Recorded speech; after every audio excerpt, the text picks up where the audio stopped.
Hay descubrimientos que no deberían existir. Huellas de pies humanos millones de años antes de que hubiera humanos. Ciudades avanzadas enterradas deliberadamente bajo toneladas de tierra. Cráneos que pertenecen a especies que no aparecen en ningún árbol evolutivo. Cada año equipos de arqueólogos desenterran objetos que contradicen los libros de texto. Hallazgos que generan más preguntas que respuestas. Y cada año, muchos de esos hallazgos son discretamente archivados, clasificados como anomalías pendientes de estudio, relegados a sótanos donde el polvo acumula más rápido que las explicaciones. Bienvenidos, exploradores del misterio. Lo que van a escuchar durante la próxima hora no son leyendas ni especulaciones. Son hallazgos documentados en revistas científicas, excavados por equipos profesionales, analizados con la tecnología más avanzada disponible. Y sin embargo, ninguno tiene explicación completa. Son las piezas de un rompecabezas que nadie sabe cómo armar, fragmentos de un pasado que no coincide con la historia que nos enseñaron. Les presento 20 de estos enigmas. 20 descubrimientos que han dejado a los científicos sin respuestas satisfactorias. Pero antes de sumergirnos, permítanme hacerles algunas preguntas.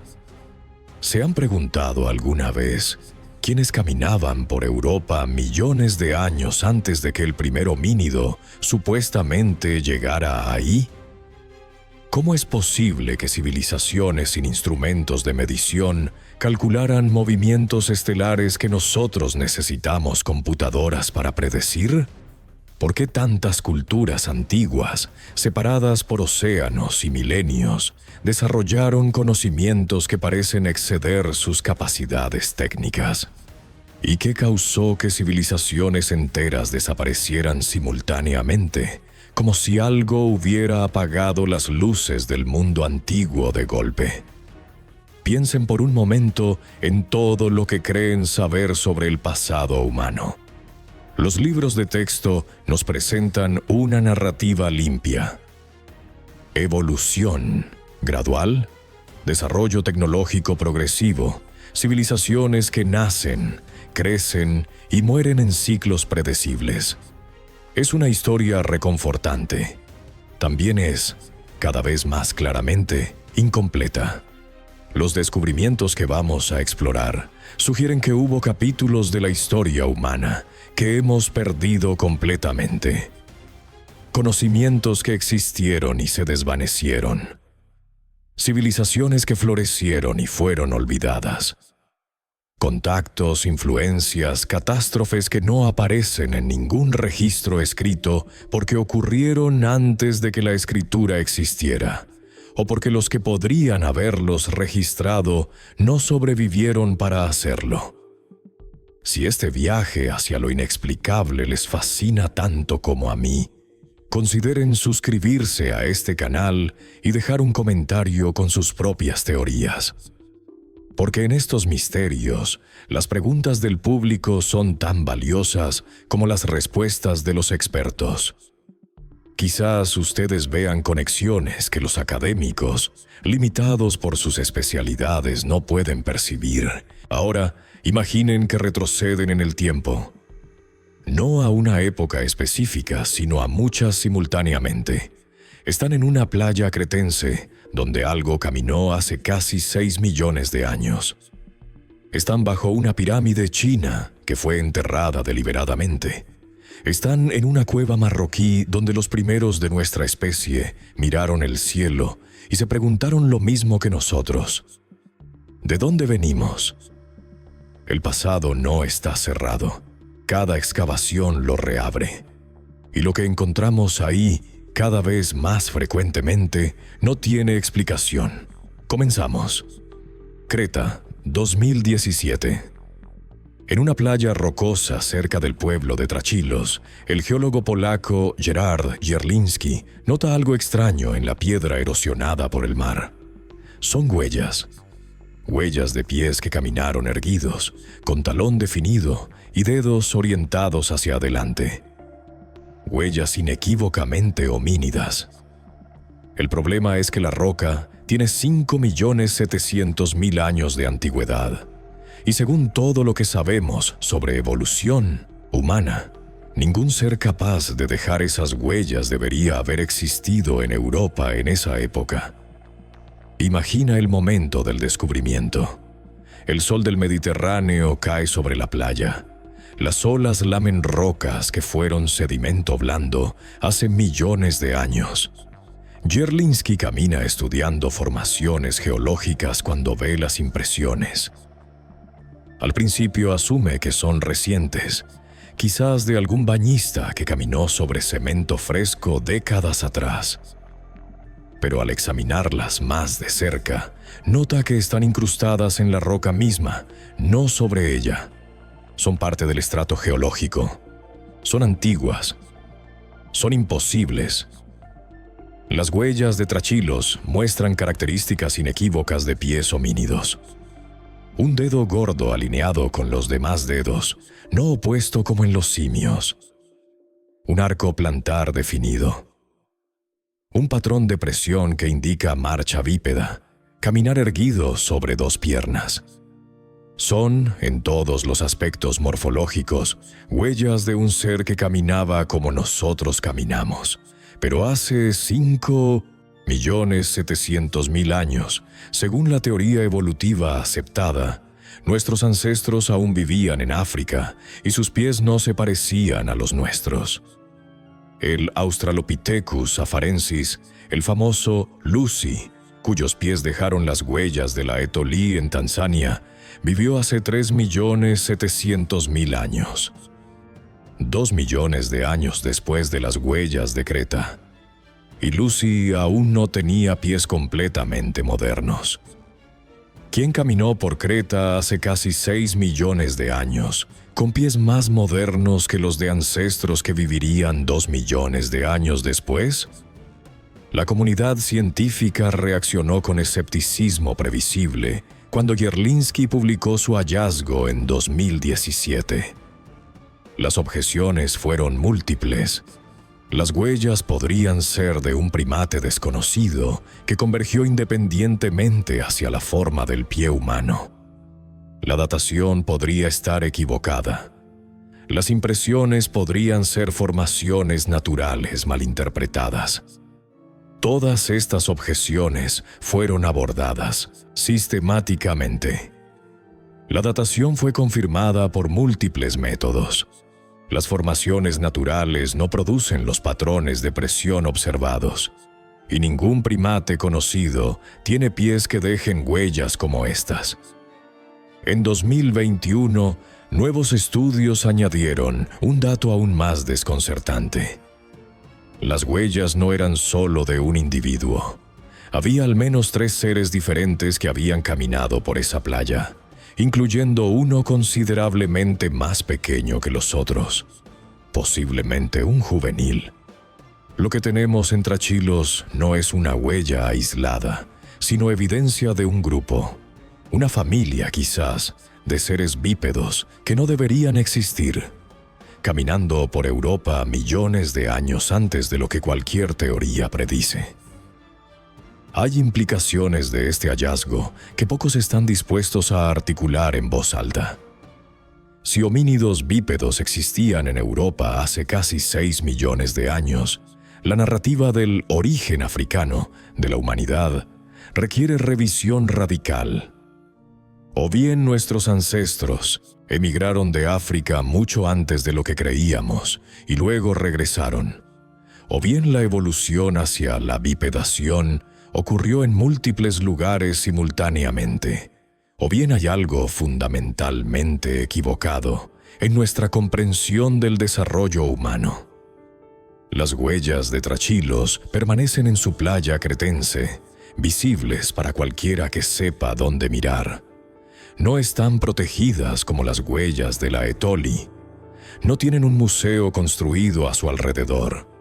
Son, para todos los propósitos prácticos, un secreto a voces que la ciencia oficial prefiere no mirar demasiado de cerca, porque mirarlas significa cuestionar fundamentos que han sostenido la paleoantropología durante décadas.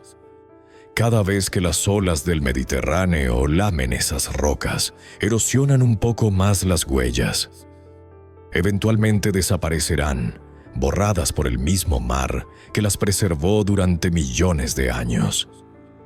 Y quizás eso sea conveniente para quienes prefieren que ciertas preguntas nunca se formulen, mientras las huellas de Creta desafían nuestra comprensión del origen humano en Europa, al otro lado del mundo, en las montañas de China. Una civilización entera yace enterrada bajo capas de tierra. Una civilización que no debería existir según los registros históricos chinos, con una pirámide que rivaliza con las egipcias en escala y que fue deliberadamente ocultada hace más de 4000 años. El misterio de Shimao. China, provincia de Shanxi, 1976. Campesinos locales reportan estructuras de piedra que asoman de una colina erosionada cerca del pueblo de Shimao. Las autoridades asumen que son restos de la Gran Muralla y el sitio es ignorado durante décadas. No es hasta 2011 cuando arqueólogos finalmente excavan en serio y lo que descubren reescribe la historia de la civilización china. Imagina que asciendes por la ladera de lo que parece ser una colina natural, cubierta de hierba y arbustos, pero bajo tus pies no hay tierra común. Hay piedra trabajada, murallas enterradas, estructuras que se extienden en todas direcciones. Y en el centro de todo, emergiendo gradualmente de las excavaciones, una pirámide escalonada de 70 metros de altura, con 20 plataformas superpuestas, cubriendo un área de más de 20 hectáreas. Una estructura monumental que precede a las pirámides de Giza por varios siglos. Shimao no era una aldea, era una ciudad de más de 400 hectáreas, con murallas defensivas de hasta 6 metros de altura, puertas fortificadas con torres de vigilancia, palacios residenciales en la cumbre de la pirámide, y una población estimada en decenas de miles de habitantes. Floreció entre el año 2300 y 1800 antes de nuestra era, durante un período que los historiadores denominan la era Longshan, y no aparece en ningún texto histórico chino. Los hallazgos dentro de la ciudad son tan perturbadores como la ciudad misma. En las murallas hay cráneos humanos empotrados, orientados hacia el exterior como si vigilaran eternamente los accesos. Los análisis determinaron que pertenecían mayoritariamente a mujeres jóvenes y que fueron decapitadas antes de su incorporación a la estructura. No sabemos si eran prisioneras de guerra, sacrificios voluntarios o algo que no tenemos categorías para describir. También se encontraron murales con patrones geométricos que no corresponden a ningún arte conocido de la China neolítica. Yades tallados con una precisión que excede la tecnología atribuida a la época. Y algo más inquietante, evidencia de que la ciudad fue abandonada deliberadamente y luego enterrada bajo capas de tierra y escombros. Alguien, hace 4000 años, decidió que Shimao debía desaparecer de la memoria humana. ¿Por qué enterrar una ciudad entera? Las teorías abundan, pero ninguna satisface completamente. Quizás fue un cambio climático que hizo insostenible la región. Quizás fue una invasión que obligó a los habitantes a huir. Quizás fue una decisión ritual, el fin de un ciclo que requería sepultar todo lo que había sido. O quizás había algo en Shimao que debía ser sellado, conocimientos o prácticas que los herederos de esta civilización consideraron demasiado peligrosos para dejar expuestos. La pirámide de Shimao es ahora el sitio neolítico más grande conocido en China y uno de los más grandes del mundo. Sus constructores dominaban ingeniería avanzada, astronomía, metalurgia básica y sistemas de organización social que rivalizaban con las primeras ciudades mesopotámicas. Eran, por todos los indicadores, una civilización sofisticada, y fueron borrados de la historia tan completamente que 4 milenios de dinastías chinas nunca supieron que existieron. Los arqueólogos continúan excavando Shimao, y cada temporada revela nuevos misterios. Nuevas cámaras, nuevos artefactos, nuevas preguntas sin respuesta. La pirámide emerge lentamente de su entierro de 4000 años, sus secretos despertando junto con sus piedras. Pero la pregunta fundamental permanece: ¿qué sabían los constructores de Shimao que justificó enterrar su civilización entera bajo la tierra? Mientras Shimao revela sus pirámides ocultas, un descubrimiento igualmente perturbador esperaba en un pozo familiar del norte de China. Un cráneo que había permanecido escondido durante casi 90 años, protegido de ocupantes extranjeros y de cambios políticos, y que al emerger finalmente a la luz científica, reveló algo que nadie esperaba: una nueva especie humana que no encaja en ningún árbol evolutivo conocido. El hombre dragón de Harbin. China, río Songhua, 1933. Un trabajador chino, forzado a construir un puente para los ocupantes japoneses en la ciudad de Harbin, encuentra algo extraordinario mientras excava los cimientos. Es un cráneo, pero un cráneo diferente a cualquiera que haya visto. Masivo, con una capacidad craneal que excede la de los humanos modernos. Promedio, con arcos superciliares pronunciados y rasgos que parecen pertenecer a otro tipo de ser. Temiendo que los japoneses confisquen el hallazgo, el hombre hace algo extraordinario. Lo oculta en el pozo abandonado de su familia. Y ahí permanece durante casi 90 años. Imagina el momento de la decisión. El trabajador sostiene un cráneo que claramente no es reciente, que claramente no es de nadie que conociera. Sabe que los ocupantes se interesan por objetos antiguos, que probablemente lo confiscarían, y él nunca sabría qué era.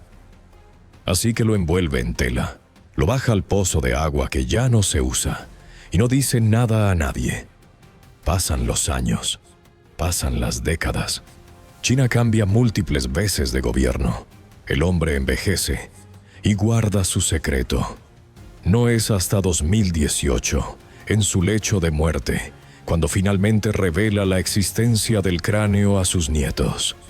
Ellos lo recuperan del pozo y lo entregan a científicos de la Universidad de Hebei. Lo que sigue es una de las revelaciones paleoantropológicas más significativas del siglo XXI.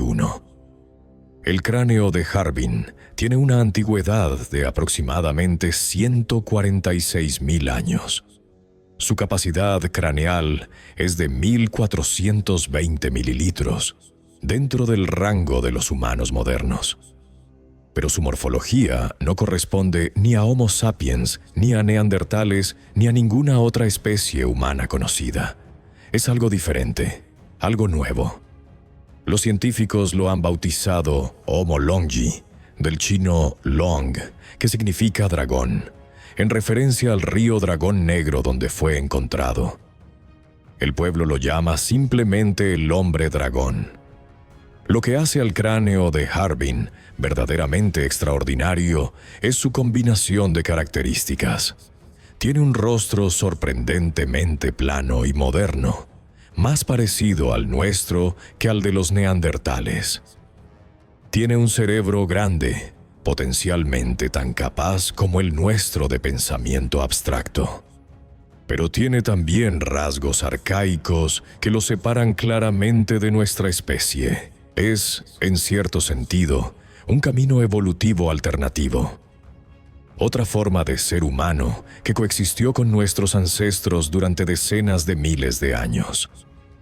Algunos paleoantropólogos han propuesto algo aún más radical, que Homo longi podría ser nuestro pariente más cercano incluso que los neandertales. Si esto es cierto, reescribiría completamente nuestra comprensión de la evolución humana reciente. No seríamos descendientes de una línea única que emergió en África y conquistó el mundo. Seríamos parte de una familia mucho más diversa, con primos evolutivos que desarrollaron inteligencia comparable a la nuestra, de manera independiente. ¿Qué pasó con el hombre dragón? ¿Por qué su especie desapareció mientras la nuestra sobrevivió? ¿Hubo contacto entre Homo longi y Homo sapiens cuando ambas especies coexistían en Asia? ¿Hubo intercambio cultural, conflicto, quizás incluso hibridación? Las respuestas están literalmente enterradas en algún lugar de las vastas tierras de China, esperando a ser descubiertas. El cráneo de Harbin está ahora en el Museo de Geociencias de la Universidad de Hebei, exhibido con el honor que merece un hallazgo de tal magnitud. Pero representa también una advertencia sobre cuánto desconocemos. Durante casi 90 años, uno de los especímenes humanos más importantes jamás encontrados estuvo en un pozo familiar, esperando. ¿Cuántos otros hallazgos similares permanecen ocultos en colecciones privadas, en sótanos olvidados, en tradiciones familiares que nunca han sido compartidas con la ciencia?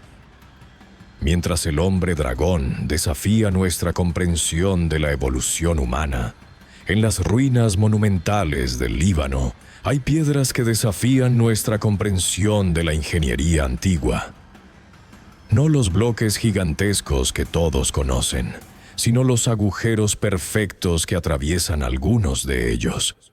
Perforaciones que requirieron herramientas que, según todo lo que sabemos, no deberían haber existido. Las losas perforadas de Baalbek, Líbano, las ruinas monumentales de Baalbek. Este sitio, conocido por sus bloques ciclópeos que pesan más de 1000 toneladas, ha desconcertado a ingenieros durante siglos. La famosa piedra de la mujer embarazada y el trilitón son testimonios de una capacidad constructiva que nadie ha explicado satisfactoriamente. Pero hay otro misterio en Baalbek que recibe mucha menos atención. Un misterio que se encuentra no en el tamaño de las piedras, sino en lo que les fue hecho después de tallarlas. Imagina que caminas entre los bloques del templo de Júpiter, deslizando tu mano sobre superficies pulidas hace más de 2000 años. En ciertas piedras tus dedos encuentran algo diferente. Orificios circulares, perfectamente redondos, de diámetros precisos y uniformes.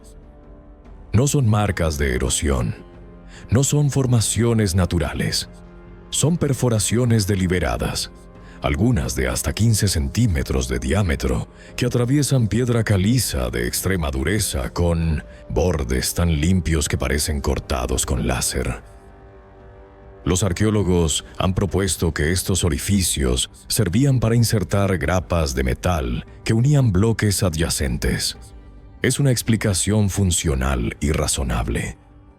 Lo que no explica es cómo fueron creados. La piedra caliza de Baalbek es extraordinariamente dura, con un contenido de sílice que la hace resistente al tallado.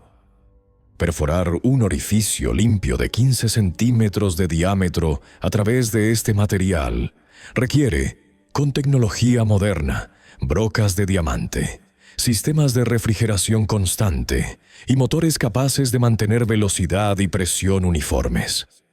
Requiere en esencia maquinaria industrial. Los constructores de Baalbek no tenían brocas de diamante. No tenían motores eléctricos. Según la historia convencional, tenían herramientas de bronce y hierro, cuerdas de fibra natural y la fuerza de miles de trabajadores. Con tales herramientas, perforar orificios como los observados sería un proceso de meses por cada uno, si fuera posible en absoluto. Y hay docenas de estos orificios en el sitio. Los ingenieros que han examinado las perforaciones de Baalbek reportan una característica adicional perturbadora. Los bordes de los orificios no muestran las estrías concéntricas que serían normales en perforación rotativa. Son extraordinariamente lisos, como si la piedra hubiera sido removida sin contacto abrasivo. Algunos investigadores han especulado sobre técnicas desconocidas, quizás ácidos que disolvían selectivamente la piedra, quizás algún método de calentamiento que la volvía maleable. Ninguna de estas especulaciones ha sido confirmada, y ninguna explica cómo una civilización antigua habría desarrollado tales técnicas sin dejar otros registros de ellas. Hay otro detalle de las perforaciones que merece atención. Su ubicación no es aleatoria. Aparecen en puntos específicos donde el estrés estructural sería máximo, donde las grapas de unión serían más necesarias para mantener la integridad del edificio. Quienquiera que las hizo entendía ingeniería estructural a un nivel que normalmente atribuimos solo a la era moderna. Sabían exactamente dónde colocar los refuerzos y tenían la tecnología para implementar ese conocimiento. Las perforaciones de Baalbek permanecen a la vista de todos los visitantes, pero pocos las notan. La atención se concentra en los bloques gigantes, en las columnas sobrevivientes, en la escala general del sitio. Los pequeños orificios perfectos son fáciles de pasar por alto. Quizás esa invisibilidad es conveniente, porque cada uno de ellos es un recordatorio silencioso de que no sabemos cómo los constructores antiguos hicieron lo que hicieron.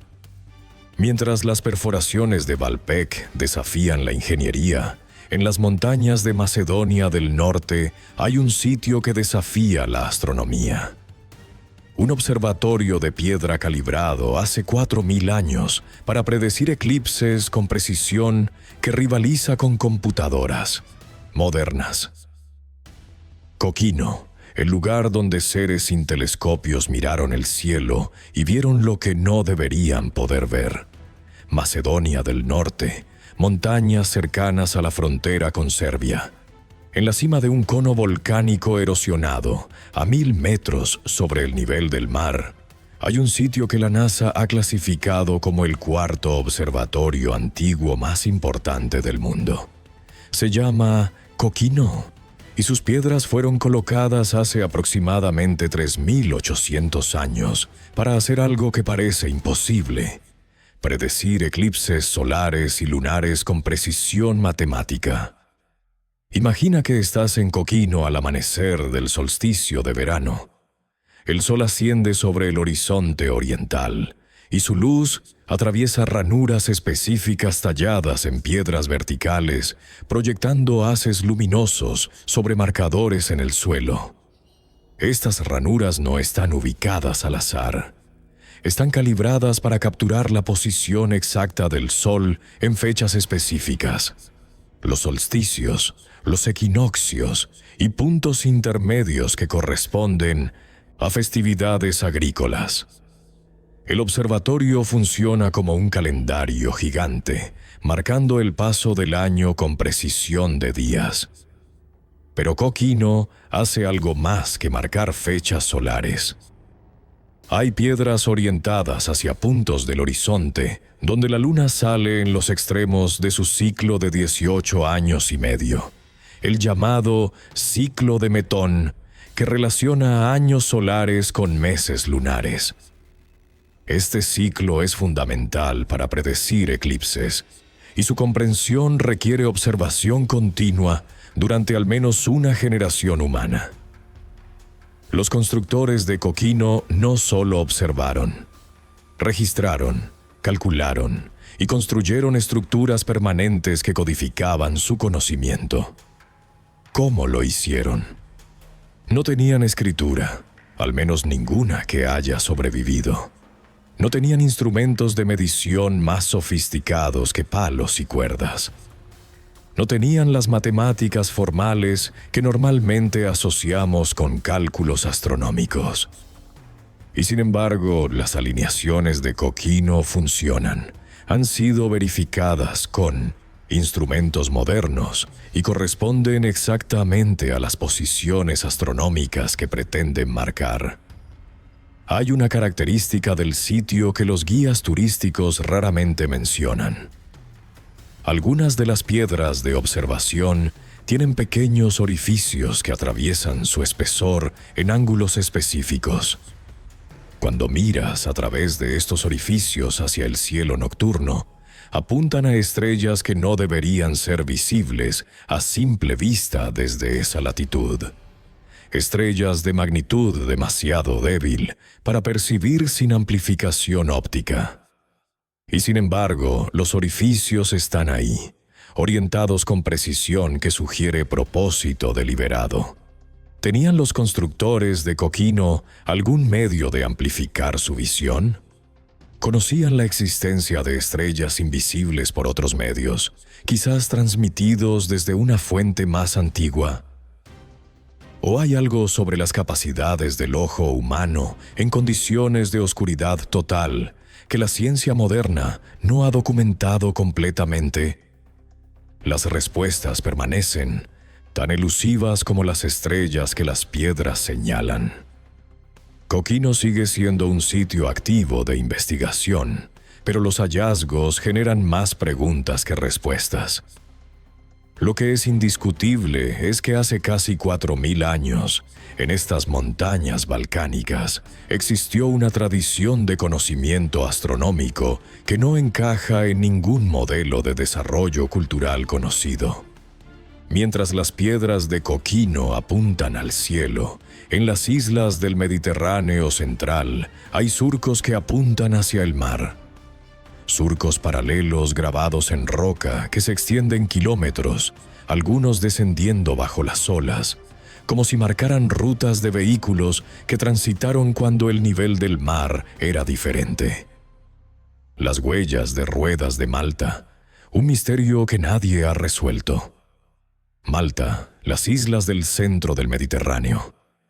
Atravesando la piedra caliza de la isla hay surcos paralelos que han desconcertado a observadores durante siglos.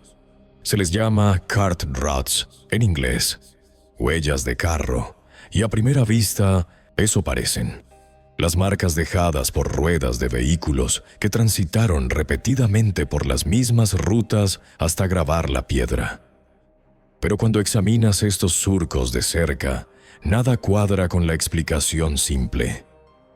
Imagina que caminas por la meseta de Misra, Gar el Kabir, el sitio con mayor concentración de estas huellas. Bajo tus pies, la roca está surcada por canales paralelos que se extienden hasta donde alcanza la vista. La separación entre los surcos es aproximadamente de 1,40 m, relativamente constante a lo largo de kilómetros. La profundidad varía enormemente, desde apenas centímetros en algunas zonas hasta más de 60 centímetros en otras. Y la ruta que siguen desafía toda lógica de transporte. Los surcos ascienden pendientes imposibles para vehículos con ruedas. Cruzan terreno accidentado donde ningún carro podría transitar. Algunos se bifurcan y vuelven a unirse en patrones que no corresponden a ninguna red de caminos. Y lo más desconcertante, varios grupos de surcos continúan directamente hacia los acantilados y descienden hacia el mar, extendiéndose bajo las olas hasta profundidades donde ningún vehículo terrestre podría haberlos creado. La única explicación para los surcos submarinos es que fueron creados cuando el nivel del mar era significativamente más bajo que en la actualidad. Durante la última era glacial, hace más de 10.000 años, el Mediterráneo estaba decenas de metros por debajo de su nivel actual. Malta estaba conectada a Sicilia por un puente terrestre. Los surcos submarinos habrían estado entonces en tierra seca. Pero hace 10.000 años, según la narrativa arqueológica estándar, no existían vehículos con ruedas en ningún lugar del mundo. ¿Qué creó entonces estos surcos? Las teorías alternativas abundan, pero ninguna satisface completamente. Algunos proponen que son canales de irrigación erosionados, pero su trayectoria no sigue patrones de distribución de agua. Otros sugieren que son marcas dejadas por trineos arrastrados para transportar piedra. Pero la separación uniforme y la profundidad extrema contradicen esta explicación. Otros más proponen orígenes naturales, formaciones causadas por erosión diferencial de la roca. Pero la consistencia geométrica de los surcos a lo largo de kilómetros hace esta explicación estadísticamente improbable. Hay otra característica de las huellas maltesas que raramente se discute.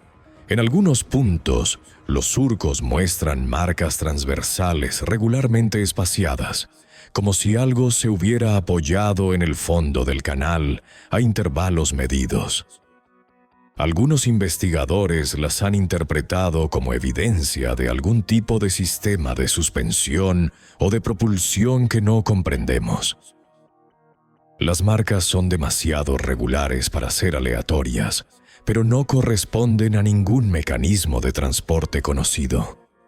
Los surcos de Malta permanecen visibles para cualquiera que visite la isla, atravesando campos de cultivo y zonas urbanas, ignorados por la mayoría de los residentes que los ven cada día. Son tan omnipresentes que se han vuelto invisibles, parte del paisaje que nadie cuestiona. Pero cada uno de ellos es un recordatorio de que algo ocurrió en estas islas que no comprendemos. Algo que precedió a la historia escrita y dejó su marca permanente en la piedra. Mientras los surcos de Malta señalan hacia un pasado inescrutable, en las colinas de Turquía hay templos que comparten símbolos a través de distancias que desafían la comunicación antigua. Karahan Tepe, el hermano gemelo de Göbekli Tepe, guardando secretos idénticos a 50 kilómetros de distancia. Turquía, 50 kilómetros al sureste de Göbekli Tepe, el sitio que revolucionó nuestra comprensión de los orígenes de la civilización. Los arqueólogos siempre sospecharon que Göbekli Tepe no podía existir en aislamiento, que una construcción de tal magnitud requería una red de apoyo, sitios satélites, comunidades conectadas. En 2019, sus sospechas fueron confirmadas de la manera más espectacular posible. Karahan Tepe emergió de la Tierra y resultó ser no un satélite, sino un igual. Imagina que caminas por el sitio excavado de Karahan Tepe, el sol de Anatolia, calentando piedras que han dormido bajo la tierra durante 11.000 años. Los pilares en forma de T son inmediatamente reconocibles. La misma forma distintiva de Göbekli Tepe, la misma altura imponente, la misma presencia que sugiere propósito ritual más que funcional. Los relieves de animales también son familiares: serpientes, zorros, figuras que podrían ser aves o seres híbridos. Es como si el mismo arquitecto, la misma mente, hubiera diseñado ambos sitios. Pero Karahan Tepe tiene algo que Göbekli Tepe no tiene, o al menos algo que no se ha encontrado ahí todavía. En una cámara subterránea, 11 cabezas humanas talladas emergen del suelo de roca, sus rostros mirando hacia un pilar central con expresiones que parecen de asombro o terror. No son estatuas completas enterradas parcialmente. Son cabezas que fueron talladas como parte de la roca misma, como si seres estuvieran emergiendo del subsuelo hacia nuestro mundo. Y hay otra cosa: falos de piedra. Cientos de ellos, de tamaños que varían desde centímetros hasta metros, algunos incorporados en los pilares, otros dispersos por todo el sitio. La sexualidad, la fertilidad, la generación eran claramente centrales para los rituales de Karahan Tepe, de una manera que no es tan evidente en Göbekli Tepe. Dos sitios de la misma cultura, con los mismos símbolos fundamentales, pero con énfasis diferentes, como dos templos de la misma religión, dedicados a aspectos diferentes de lo sagrado. ¿Cómo mantuvieron estas comunidades separadas por 50 kilómetros una coherencia simbólica tan perfecta? En el mundo del 10.000 antes de nuestra era, 50 kilómetros era una distancia considerable. Sin animales de transporte domesticados, sin caminos pavimentados, sin ninguna infraestructura de viaje, moverse entre estos sitios habría requerido días de marcha a través de terreno hostil. Y sin embargo, los símbolos son idénticos. Las técnicas de construcción son idénticas. Las orientaciones astronómicas son idénticas. La explicación más simple es que había viajeros regulares entre ambos sitios, quizás sacerdotes o constructores especializados que mantenían la uniformidad del culto. Pero esto implica un nivel de organización social que no asociamos con cazadores-recolectores del Neolítico temprano. Implica jerarquías, profesionalización, transmisión sistemática de conocimiento. Implica en esencia civilización milenios antes de lo que los libros de texto permitían. Los arqueólogos estiman que hay al menos una docena de sitios similares en la región de Göbekli Tepe aún sin excavar. Cada temporada de trabajo revela nuevos montículos con geometrías sospechosas, nuevas anomalías en estudios de radar de penetración terrestre. Estamos viendo solo la punta del iceberg de lo que fue, evidentemente, una cultura regional sofisticada que floreció y desapareció antes del amanecer de la historia escrita. Mientras los templos de Turquía revelan redes de conocimiento compartido, en las colinas de Marruecos hay restos que desafían otra certeza. ¿Cuándo nos convertimos en humanos? Los cráneos de Jebel Irhoud, con rostros que podrían caminar por cualquier calle moderna, pero con cerebros de forma que no deberían poder concebirlos.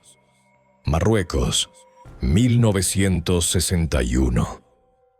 Mineros que extraen barita de una colina cerca de la localidad de Jebel Irhoud encuentran huesos humanos entre el mineral. Asumen que son enterramientos recientes, quizás de décadas atrás, y no les prestan atención especial. Algunas piezas son recuperadas por investigadores locales, pero la mayoría se pierde en el proceso de minería. Es una tragedia científica que en el momento nadie percibe como tal. Décadas después, cuando la tecnología de datación avanza lo suficiente para analizar los fragmentos sobrevivientes, los científicos descubren algo que reescribe la historia de nuestra especie. Los restos de Jebel Irhoud tienen 300.000 años de antigüedad. Son 100.000 años más antiguos que cualquier otro Homo sapiens conocido. Son, hasta donde sabemos, los primeros de nosotros. Imagina por un momento a estos seres de hace 300 milenios. Si pudieras verlos caminar hacia ti, su postura sería perfectamente humana. Su altura similar a la nuestra. Sus proporciones corporales indistinguibles de las de cualquier persona moderna. Si pudieras ver sus rostros, encontrarías características reconocibles. Frentes relativamente verticales, narices proyectadas, mentones definidos. Podrías sentarte frente a uno de ellos en un café y no notarías nada extraordinario. Pero si pudieras ver dentro de sus cráneos, encontrarías algo diferente. Sus cerebros, aunque del mismo tamaño que Los nuestros tenían forma diferente. Eran más alargados, menos globulares, con lóbulos parietales menos desarrollados. El cerebro moderno, con su forma distintivamente redondeada, evolucionó después. Los seres de Jebel Irhoud tenían rostros como los nuestros antes de tener mentes como las nuestras. Esta secuencia desafía suposiciones profundas sobre qué nos hace humanos. Tendemos a pensar que nuestros rostros evolucionaron junto con nuestras capacidades cognitivas, que nos volvimos físicamente modernos al mismo tiempo que mentalmente modernos. Jebel Irhoud sugiere que no fue así. Sugiere que hubo un período extenso, quizás cientos de miles de años, durante el cual seres con nuestra apariencia caminaban por la tierra sin poseer completamente nuestras capacidades mentales.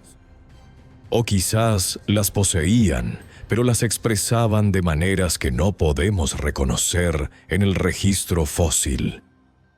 Hay otro aspecto del descubrimiento de Jebel Irhoud que perturba las narrativas establecidas. Los restos no fueron encontrados en África Oriental, la región tradicionalmente considerada como cuna de la humanidad. Fueron encontrados en el extremo noroeste del continente, a miles de kilómetros de los sitios etíopes y kenianos, donde se suponía que nuestra especie había surgido. Esto sugiere que Homo sapiens no evolucionó en un jardín del Edén localizado sino a lo largo de todo el continente africano. Poblaciones dispersas que intercambiaban genes y rasgos a través de distancias enormes. Los científicos ahora hablan de un modelo panafricano de evolución humana, donde nuestra especie emergió gradualmente de una red de poblaciones interconectadas más que de un único punto de origen. Es una imagen más compleja, más difusa y mucho más difícil de encajar en narrativas simples. También es una imagen que hace 300.000 años apenas comenzamos a vislumbrar. Los fragmentos de Jebel Irhoud están ahora dispersos entre varias instituciones, algunos perdidos para siempre en el proceso minero que los descubrió accidentalmente. Son reliquias de los primeros de nosotros, seres que miraron el mismo cielo que miramos, que caminaron sobre la misma tierra, que quizás se preguntaron las mismas preguntas sobre su origen y su destino. La diferencia es que ellos no tenían respuestas. Nosotros, 300 milenios después, apenas tenemos mejores. Mientras los primeros Homo sapiens caminaban por Marruecos, en el otro extremo de Asia, una civilización completamente diferente creaba arte que no se parece a nada más en la historia humana. Las estatuas de Sanxingdui, con ojos que miran desde otro mundo, y manos que sostienen objetos que ya no existen. China, provincia de Sichuan, 1986. Obreros de una fábrica de ladrillos excavan arcilla de un pozo cuando sus herramientas golpean algo sólido. Al limpiar la tierra, emergen objetos de jade y bronce que claramente no pertenecen a ninguna era moderna. Los trabajadores detienen la excavación y llaman a las autoridades. Lo que los arqueólogos descubren en las semanas siguientes desafía todo lo conocido sobre la antigua China. Imagina que desciendes a una de las fosas rituales de Sanxingdui, sellada hace más de 3.200 años. La primera impresión es de caos. Objetos de bronce, jade, oro y marfil apilados en aparente desorden, muchos deliberadamente rotos o quemados antes del entierro. Pero cuando tus ojos se ajustan, comienzas a distinguir formas individuales. Y esas formas no se parecen a nada que hayas visto. Las máscaras son lo primero que captura la atención. Rostros de bronce con ojos enormes que sobresalen del cráneo como cilindros, proyectándose más de 15 centímetros hacia adelante. Narices afiladas como cuchillas, bocas selladas en sonrisas enigmáticas, orejas que se extienden horizontalmente como alas. No son representaciones estilizadas de rostros humanos.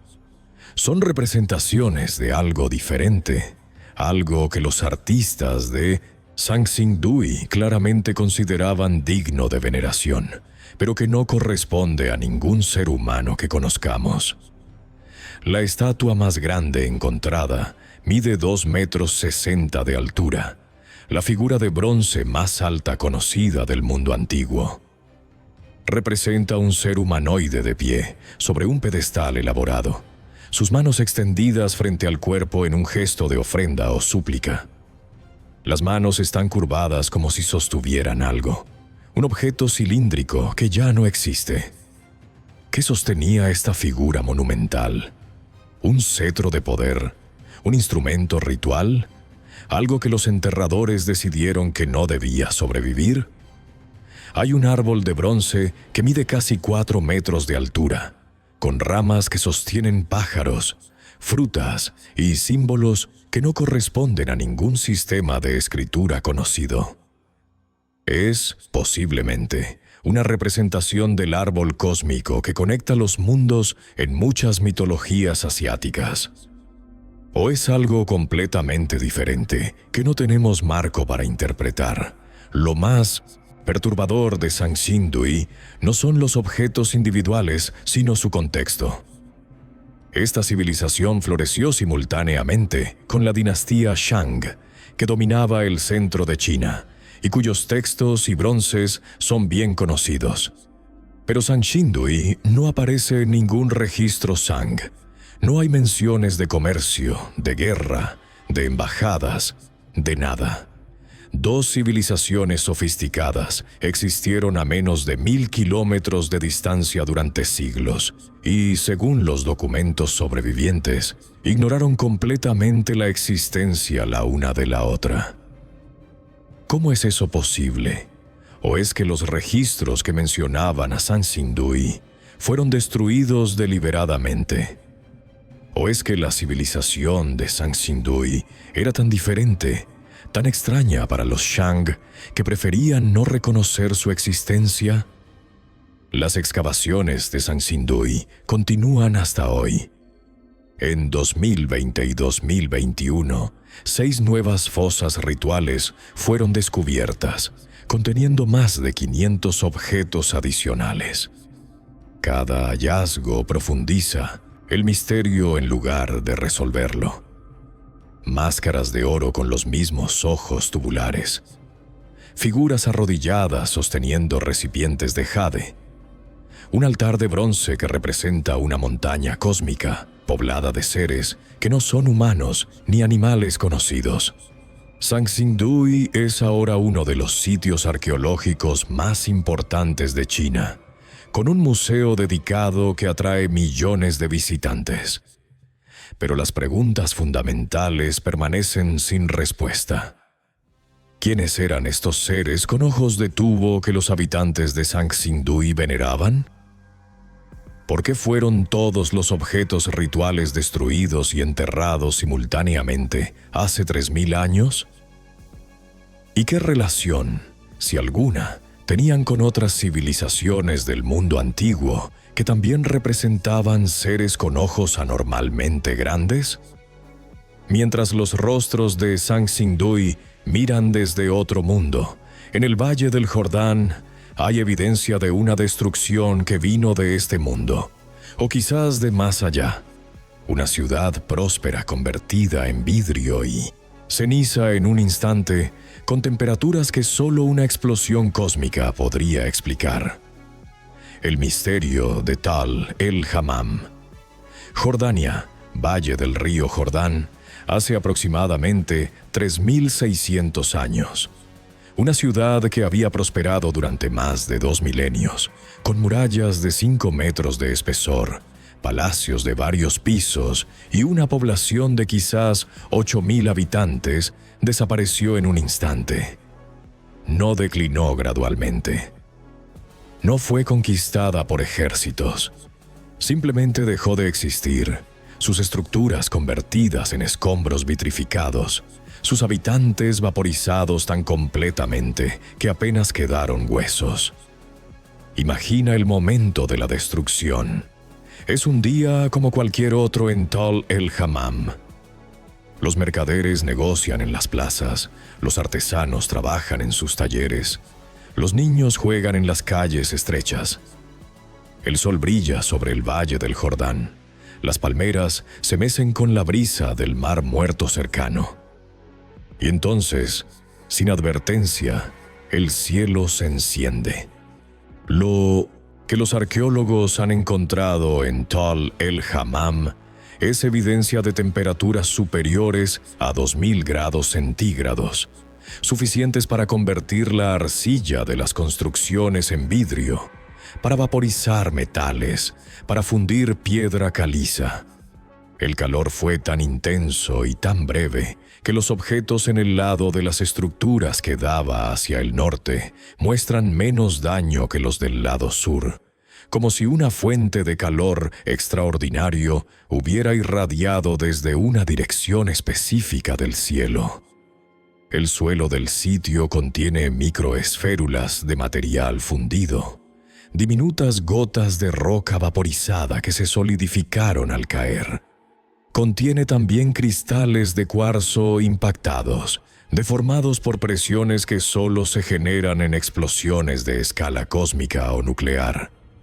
Y contiene niveles anormalmente altos de sal, como si el mar muerto cercano hubiera sido arrojado sobre la ciudad en forma de vapor supercalentado. Los científicos que han estudiado Tal el-Hammam proponen una explicación: un asteroide o cometa que explotó sobre la ciudad a baja altitud, liberando energía equivalente a 1000 bombas de Hiroshima en una fracción de segundo.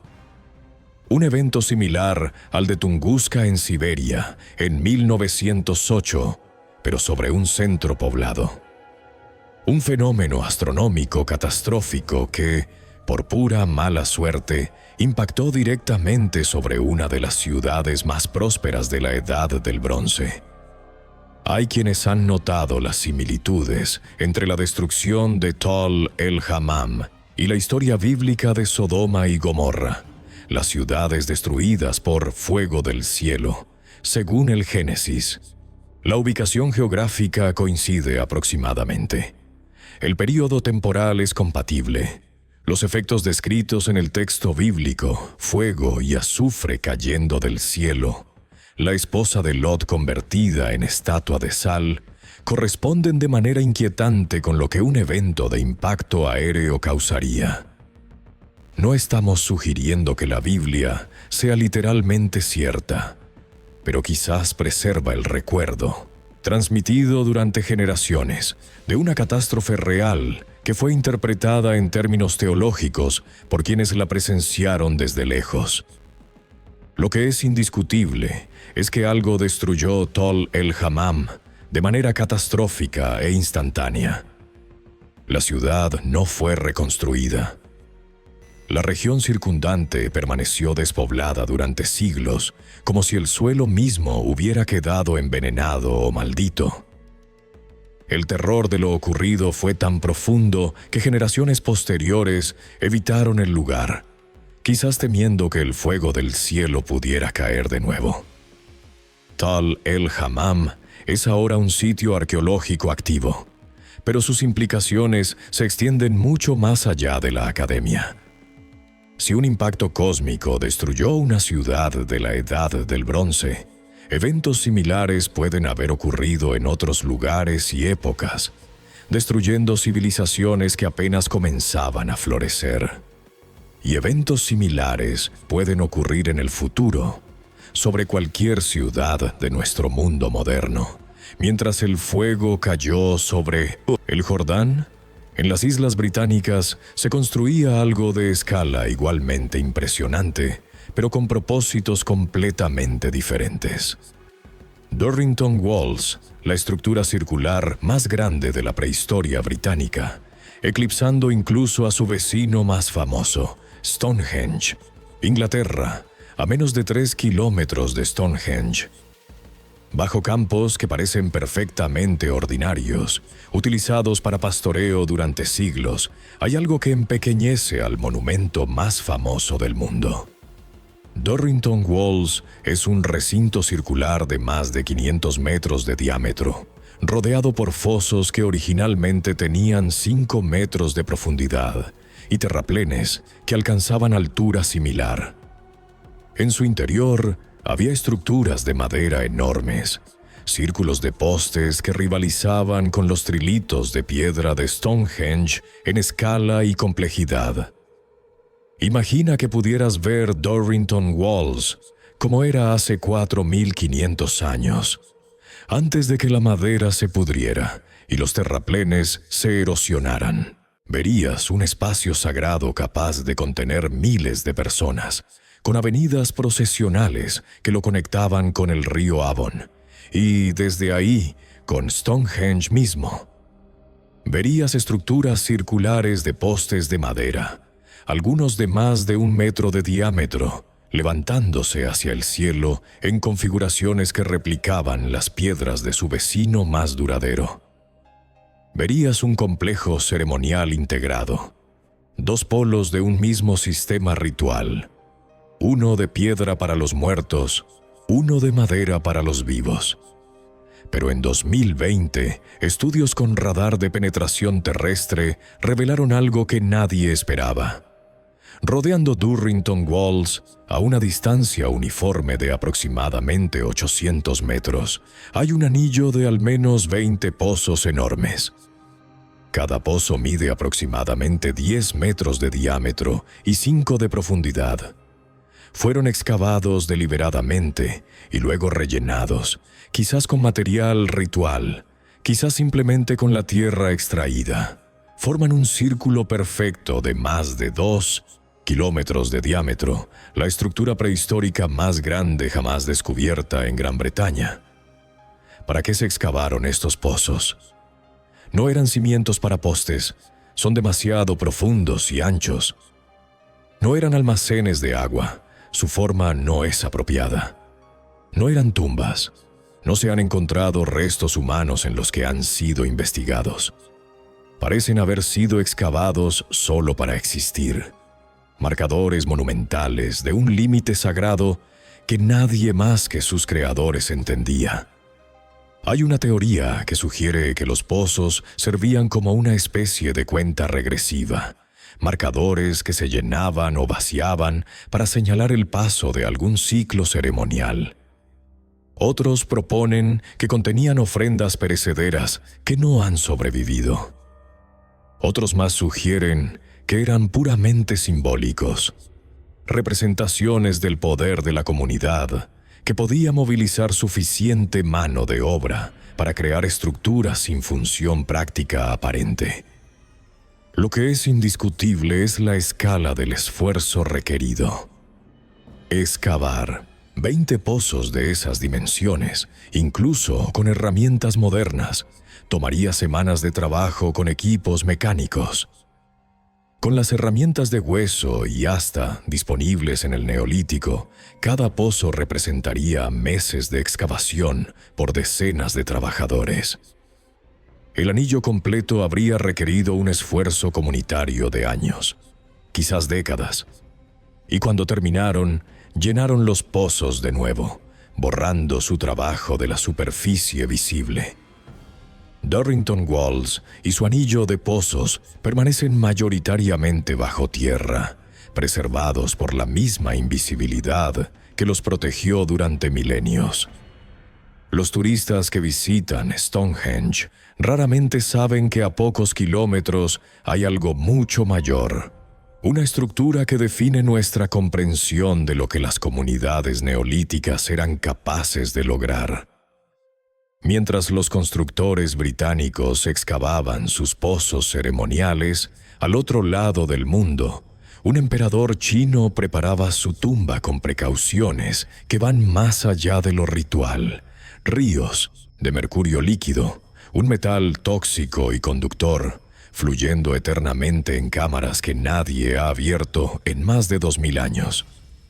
China el mausoleo del emperador Qin Shi Huang, el hombre que unificó China hace más de 2200 años.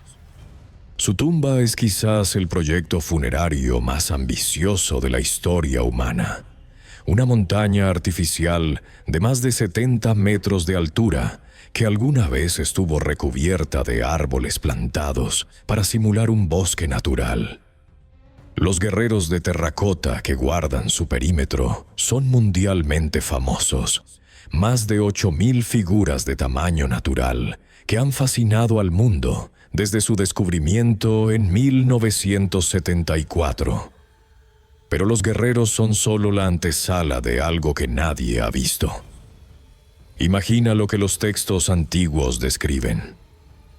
Bajo el túmulo principal hay un palacio subterráneo que reproduce el imperio en miniatura. Las montañas están modeladas en bronce. Los ríos y mares están representados por mercurio líquido, fluyendo eternamente mediante mecanismos que los historiadores antiguos no explican. El techo reproduce el cielo nocturno con perlas incrustadas representando las estrellas. Y en el centro de todo, el sarcófago del emperador, rodeado de tesoros y protegido por trampas que supuestamente aún funcionan después de 2 milenios. Durante mucho tiempo, los historiadores trataron estas descripciones como exageraciones legendarias, adornos poéticos añadidos a la historia real. Pero en las últimas décadas, análisis científicos del suelo alrededor del túmulo han revelado algo extraordinario. Los niveles de mercurio son hasta 100 veces superiores a lo normal. El mercurio está ahí. Los ríos de metal líquido descritos hace 2000 años son reales. ¿Por qué mercurio? Es un material extraordinariamente específico para usar en una tumba. Es tóxico, venenoso incluso en pequeñas cantidades. Es líquido a temperatura ambiente, una propiedad que lo hacía parecer mágico a los antiguos. Es también conductor de electricidad, aunque esta propiedad no debería haber sido conocida en la China del siglo III antes de nuestra era.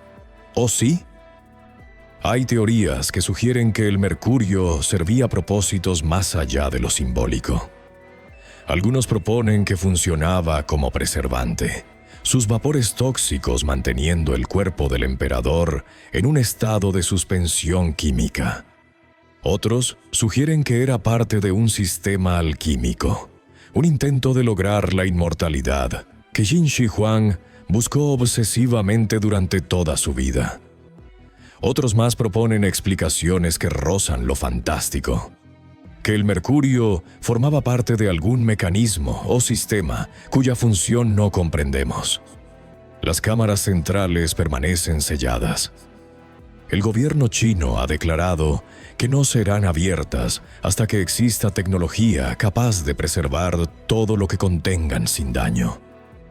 Es una decisión prudente, pero también conveniente. Mientras las cámaras permanezcan cerradas, nadie puede verificar ni refutar las leyendas sobre lo que contienen. Pero el mercurio filtra lentamente hacia el exterior, envenenando el suelo circundante, dejando una firma química que confirma que algo extraordinario yace bajo esa montaña artificial. Algo que el hombre más poderoso de su época consideró digno de proteger con un metal líquido que fluiría eternamente, guardando secretos que quizás nunca conoceremos. Mientras el mercurio fluye en China, en el sudeste asiático, una civilización diferente dominaba otro elemento: el agua.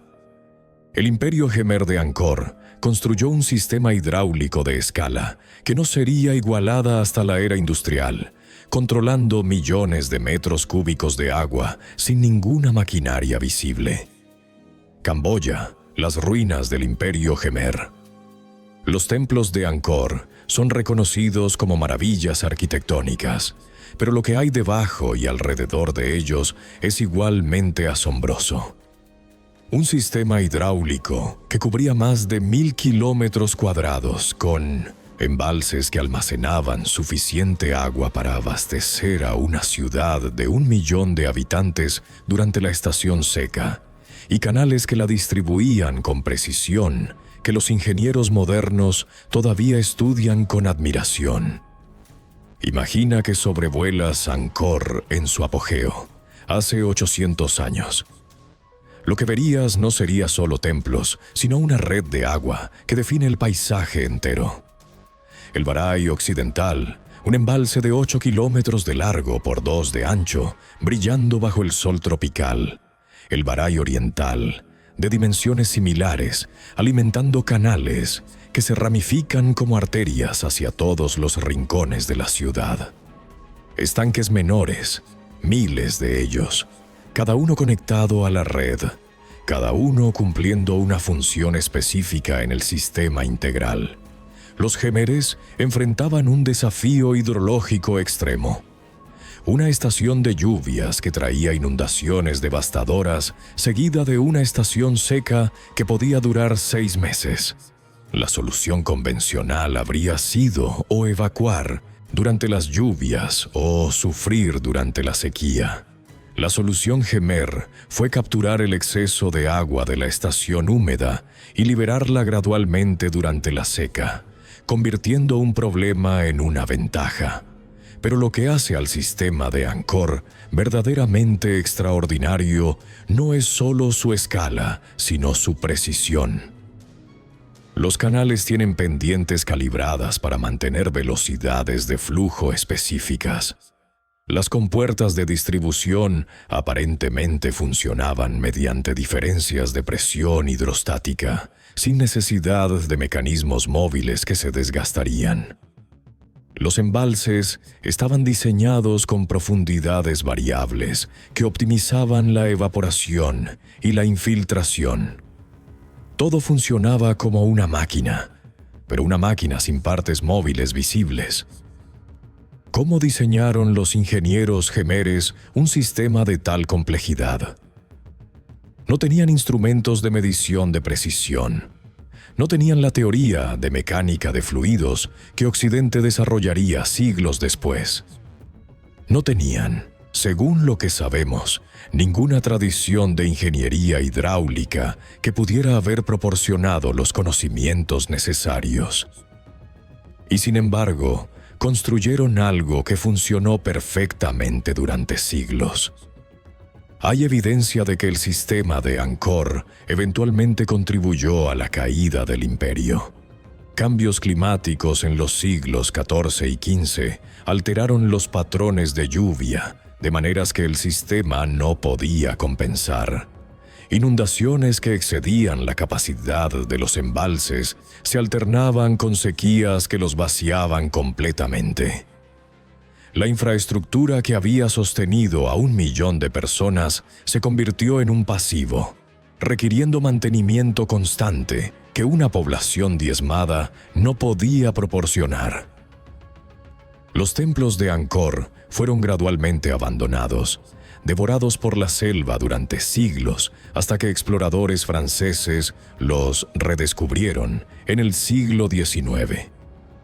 Pero fue el sistema de agua el que había sostenido la civilización que construyó esos templos. Sin los barais, sin los canales, sin la red hidráulica, no habría habido Angkor Wat.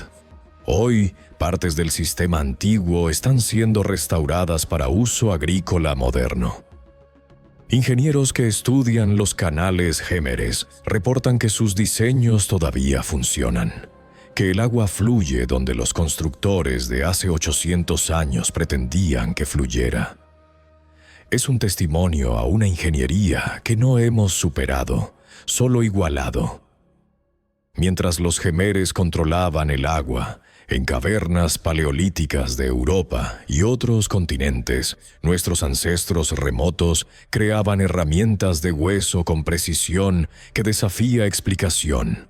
Agujas con orificios microscópicos, punzones más afilados que cualquier instrumento médico moderno.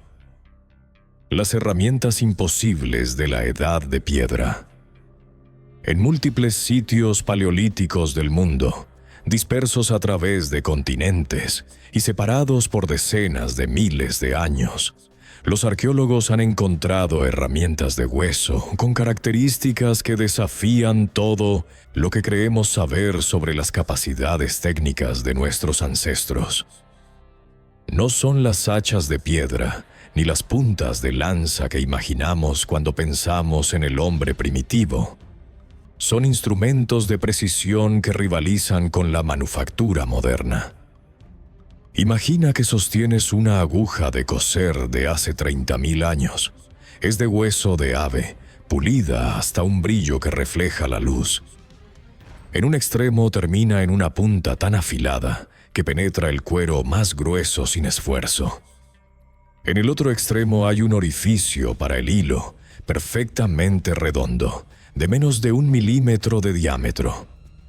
Un orificio que con herramientas modernas requeriría una broca de precisión y un sistema de sujeción estable. Nuestros ancestros lo crearon con piedra y paciencia. ¿Cómo? La explicación convencional propone técnicas de abrasión.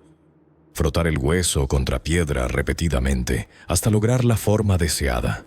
Usar punzones de sílex para perforar gradualmente los orificios. Es una explicación que funciona en teoría, pero que falla cuando se intenta replicar. Los arqueólogos experimentales que han tratado de reproducir estas herramientas con métodos paleolíticos reportan resultados consistentemente inferiores a los originales. Las puntas son menos afiladas. Los orificios son irregulares. La precisión que los ancestros lograban se les escapa. Hay punzones de hueso encontrados en sitios de hace 40.000 años, con puntas que, bajo microscopio, muestran radios de curvatura de micrómetros. Son más afilados que agujas hipodérmicas modernas. Son tan afilados que cortan fibras textiles sin desgarrarlas, que penetran piel sin causar más trauma que el necesario. ¿Para qué necesitaban nuestros ancestros herramientas tan precisas? ¿Es que hacían con ellas que requería tal nivel de refinamiento?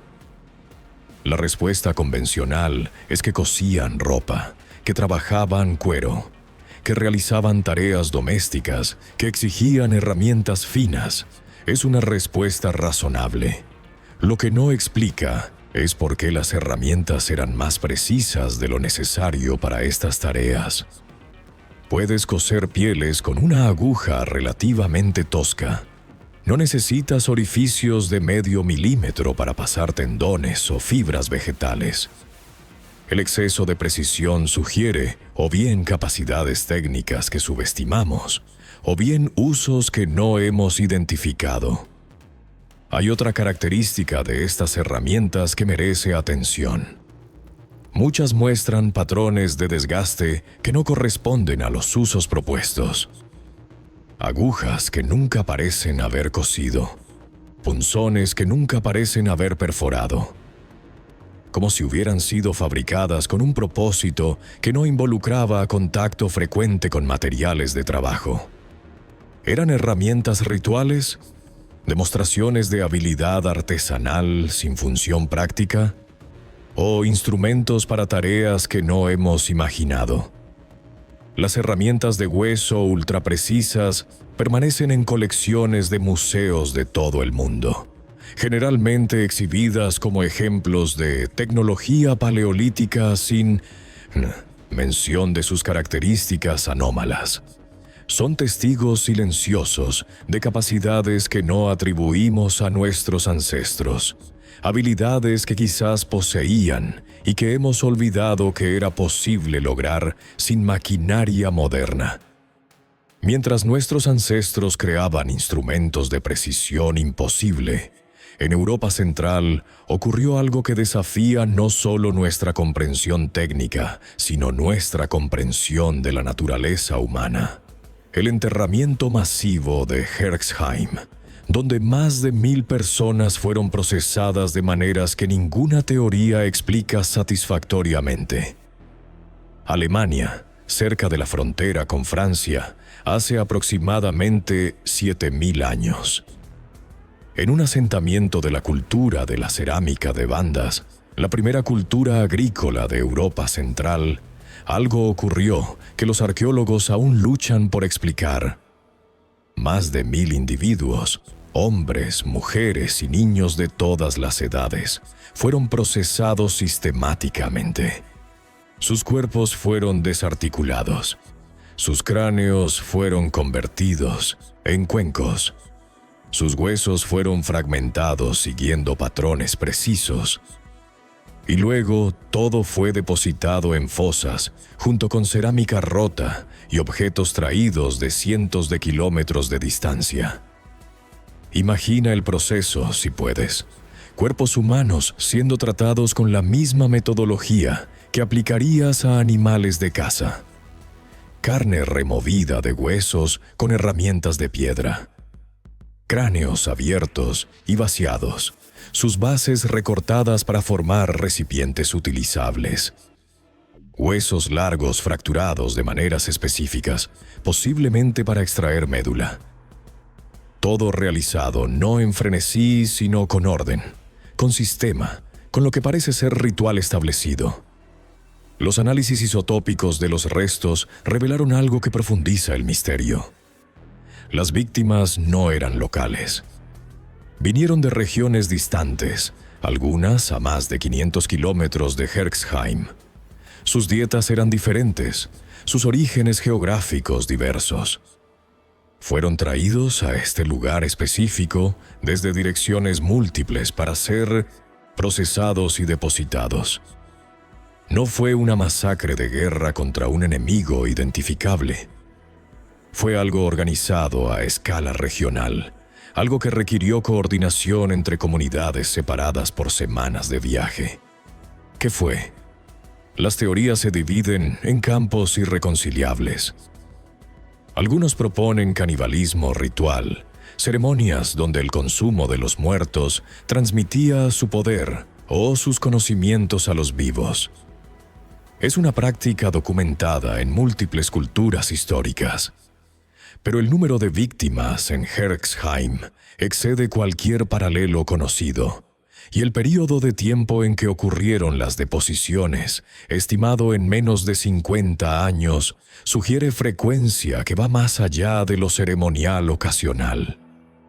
Otros proponen funerales secundarios, prácticas donde los muertos son inicialmente enterrados en otro lugar, y luego exhumados, procesados y reenterrados en un sitio sagrado central. Es también una práctica documentada, pero no explica por qué los huesos muestran marcas de descarnamiento que sugieren procesamiento de cuerpos frescos, no descompostos.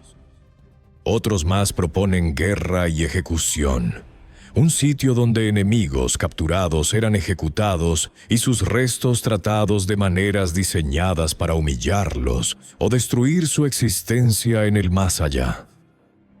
Pero la diversidad geográfica de las víctimas no corresponde a ningún patrón de conflicto conocido, y la inclusión de niños pequeños y ancianos no encaja con perfiles de prisioneros de guerra. Hay una posibilidad que pocos mencionan. Quizás Herxheim representa algo que no tenemos categorías para describir. Quizás las culturas neolíticas de Europa Central practicaban formas de relación con los muertos que son tan ajenas a nuestra experiencia que ni siquiera podemos formular las preguntas correctas. Quizás los 1000 cuerpos de Herxheim fueron honrados, no violados, de maneras que interpretamos mal, porque nuestros marcos de referencia son inadecuados. Los huesos de Herxheim permanecen en almacenes arqueológicos alemanes estudiados periódicamente por equipos que buscan nuevas técnicas de análisis que podrían revelar lo que los métodos actuales no pueden. Son los restos de 1000 personas que viajaron a un lugar específico para un propósito específico hace 7000 años. El propósito murió con ellos.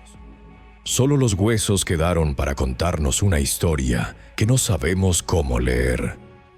Mientras Herxheim guarda sus secretos de muerte, en la isla más remota del Pacífico, hay estatuas que guardan secretos de movimiento. Los Moai de Rapa Nui, gigantes de piedra que caminaron kilómetros sin dejar evidencia de cómo lo hicieron. Rapa Nui, la isla de Pascua, el punto habitado más aislado del planeta. A más de 2000 kilómetros de cualquier otra tierra habitada, esta pequeña isla volcánica alberga uno de los misterios más icónicos de la arqueología. 900 estatuas de piedra volcánica, algunas de más de 10 metros de altura y 80 toneladas de peso, fueron transportadas kilómetros desde la cantera, donde fueron talladas hasta sus plataformas ceremoniales dispersas por toda la costa. ¿Cómo lo hicieron? Imagina que estás en la cantera de Rano Raraku, el volcán extinto donde casi todos los Moai fueron tallados. A tu alrededor hay estatuas en todos los estados de completitud. Algunas apenas esbozadas en la roca madre, otras completamente terminadas, pero aún conectadas a la montaña. Otras más abandonadas a medio camino hacia sus destinos, caídas de costado como gigantes dormidos. Hay casi 400 Moai solo en esta cantera, más que todos los que fueron exitosamente erigidos en la isla. Los primeros europeos que visitaron Rapa Nui en el siglo XVIII encontraron una población diezmada que había olvidado casi todo sobre sus ancestros. Cuando preguntaron cómo se habían movido las estatuas, los isleños respondieron que los Moai habían caminado hasta sus plataformas por poder divino. Los europeos, naturalmente, descartaron esto como superstición primitiva. Durante siglos, arqueólogos propusieron métodos de transporte que involucraban troncos rodantes, trineos de madera y miles de trabajadores tirando con cuerdas. Estos métodos funcionan en teoría, pero tienen problemas prácticos severos. Rapa Nui nunca tuvo bosques extensos que pudieran proporcionar los troncos necesarios para mover cientos de estatuas. Las pendientes del terreno harían que un Moai sobre troncos rodantes fuera incontrolable, y la isla nunca tuvo población suficiente para la fuerza de trabajo requerida por los métodos convencionales. En 2011, un equipo de ingenieros y arqueólogos decidió probar la tradición oral literalmente. ¿Qué pasaría si los Moai realmente hubieran caminado? Construyeron una réplica de concreto de 5 toneladas y la amarraron con 3 cuerdas, una a cada lado y una detrás. Con equipos de solo 18 personas tirando alternadamente de las cuerdas laterales, la estatua comenzó a balancearse de lado a lado, avanzando con cada oscilación. Estaba caminando. El método funciona debido a la forma específica de los Moai. Su centro de gravedad está ubicado de tal manera que con el balanceo correcto, la estatua naturalmente pivota hacia adelante con cada inclinación. No es magia, es física. Pero es una física que está incorporada en el diseño mismo de las estatuas, como si hubieran sido talladas específicamente para ser transportadas de esta manera. ¿Cómo sabían los antiguos Rapa Nui que esta forma específica permitiría que sus estatuas caminaran? ¿Fue descubrimiento accidental después de generaciones de experimentación? ¿O tenían comprensión de mecánica y física que les permitió diseñar estatuas optimizadas para transporte desde el principio? La segunda opción implica conocimientos que no asociamos con culturas de la Edad de Piedra. Hay otro detalle que los experimentos modernos revelaron. Los Moai abandonados en los caminos, entre la cantera y las plataformas, no están caídos aleatoriamente. Están posicionados en los puntos exactos donde el método de caminar fallaría debido a cambios de pendiente o irregularidades del terreno. Son los lugares donde las estatuas se cayeron cuando algo salió mal, preservando el registro de un proceso de transporte que ahora podemos reconstruir. Los Moai de Rapa Nui permanecen vigilando el océano, sus espaldas hacia el mar, sus ojos hacia las aldeas que protegían.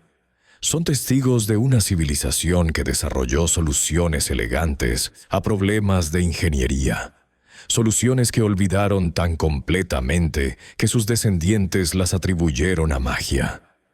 Quizás otras magias del pasado son igualmente técnicas, igualmente explicables, si supiéramos qué preguntas hacer. Mientras los gigantes de piedra caminaban en el Pacífico, en cuevas de todo el mundo antiguo, artistas creaban pinturas con una propiedad que no debería ser posible con pigmentos naturales.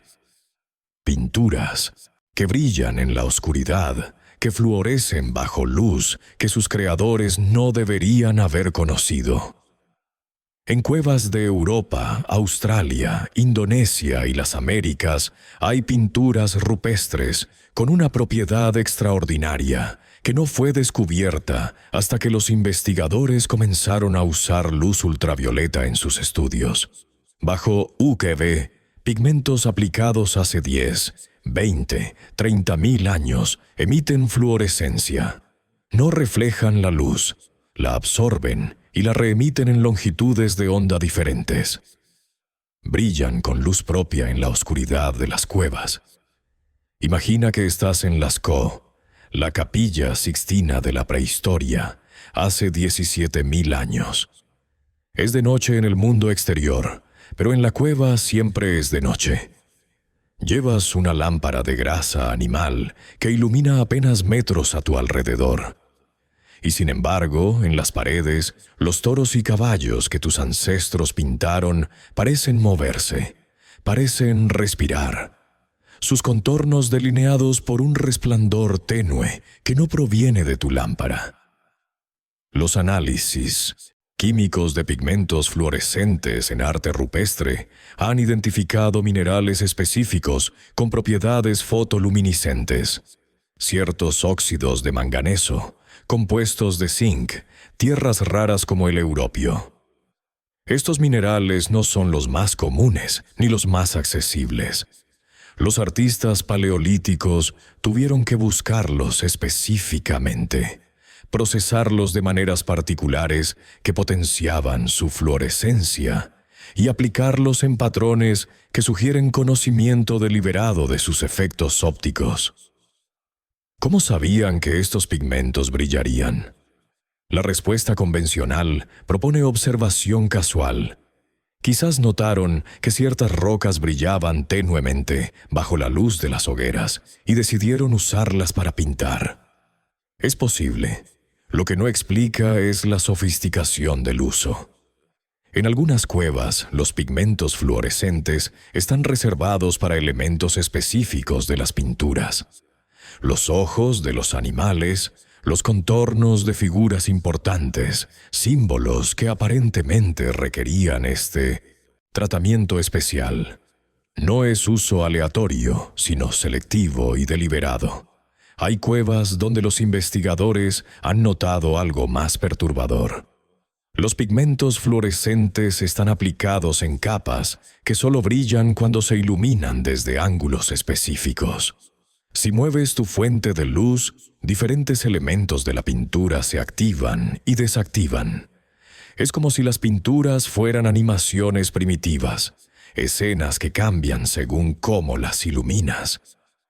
Imagina el efecto en la mente de un observador paleolítico, viendo figuras que parecen moverse, aparecer y desaparecer en las paredes de una cueva sagrada. ¿Era este el propósito? Crear experiencias inmersivas, alteraciones de percepción que facilitaran estados de trance o comunicación con lo sagrado. Si es así, los artistas paleolíticos no solo conocían las propiedades de sus pigmentos, sino que las utilizaban para manipular la conciencia de los observadores. Eran, en cierto sentido, los primeros diseñadores de experiencias, los primeros creadores de realidad aumentada. La luz ultravioleta no existía como concepto para los pintores paleolíticos. No tenían lámparas UV, no tenían teoría de longitudes de onda, no tenían ningún marco para entender por qué ciertos minerales brillaban de ciertas maneras. Y sin embargo, seleccionaron esos minerales específicos, los procesaron de maneras específicas y los usaron para efectos específicos que solo podemos apreciar ahora que tenemos la tecnología para iluminar lo que ellos crearon en la oscuridad. Las pinturas fluorescentes permanecen en sus cuevas, invisibles para los visitantes que las ven solo bajo luz normal. Son mensajes codificados en frecuencias que sus creadores no deberían haber conocido, brillando pacientemente durante milenios, esperando ojos que pudieran verlos, como fueron diseñados para ser vistos. Mientras las pinturas europeas brillan en la oscuridad, en la costa de California, otra cultura preservó conocimientos astronómicos en piedra. Los Chumash, un pueblo sin escritura formal, dejaron mapas del cielo de precisión que rivaliza con las observaciones modernas. California, las montañas costeras donde el pueblo Chumash vivió durante al menos 13.000 años.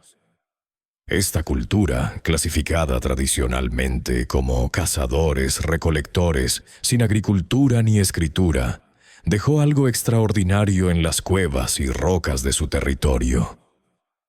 Pinturas que mapean el cielo nocturno con precisión que los astrónomos modernos pueden verificar. Imagina que estás en la cueva pintada de Carrizo Plain, uno de los sitios Chumash más importantes.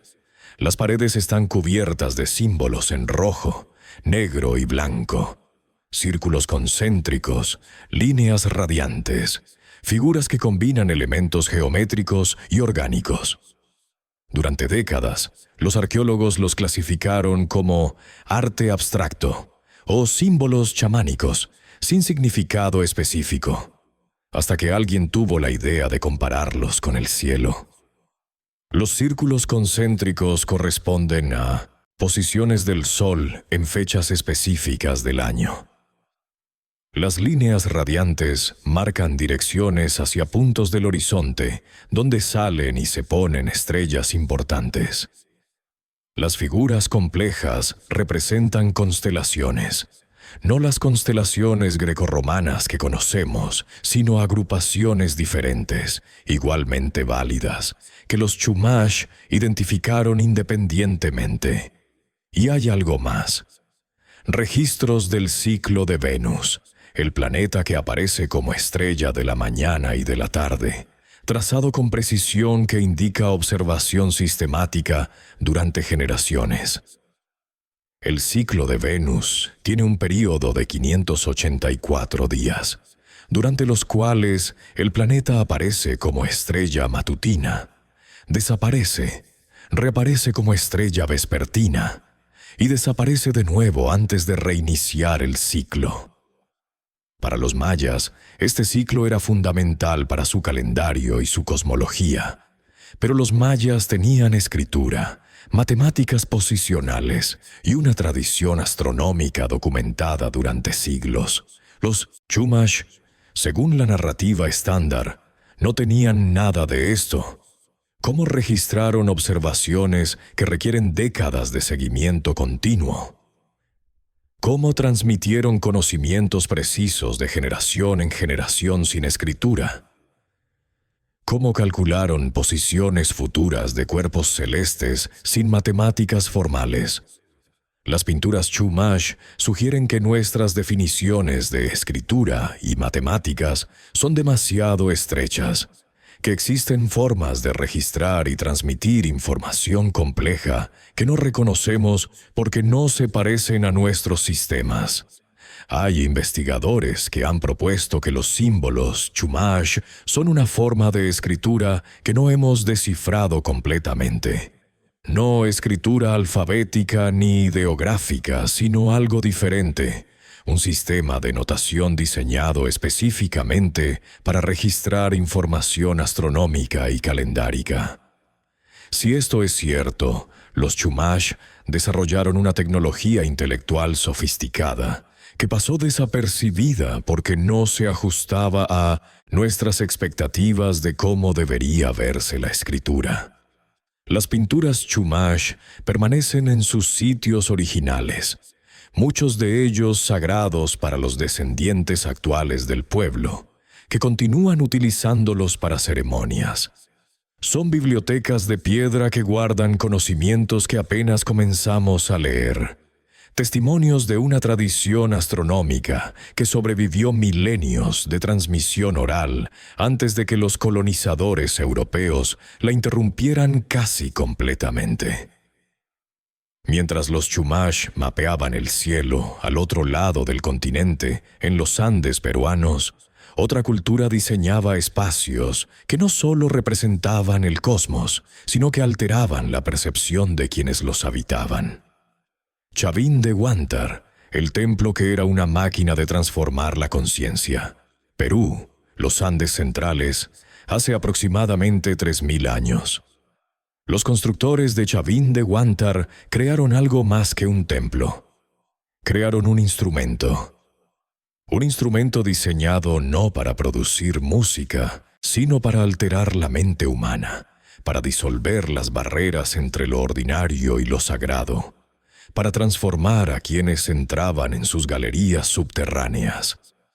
Imagina que desciendes por un pasillo estrecho hacia el interior del templo. La luz del día desaparece tras ti. El aire se vuelve frío y húmedo. Tus pasos generan ecos extraños que no se comportan como ecos normales. Parecen venir de adelante en lugar de detrás. Parecen multiplicarse en lugar de desvanecerse. Y entonces, desde algún lugar que no puedes identificar, comienza un sonido. Un rugido grave que vibra en tus huesos, que hace temblar las paredes, que parece emanar de la tierra misma. Los estudios acústicos de Chavín de Huántar han revelado que las galerías fueron diseñadas con propiedades de sonido específicas. Ciertas cámaras amplifican frecuencias graves, los sonidos que los humanos percibimos más con el cuerpo que con los oídos.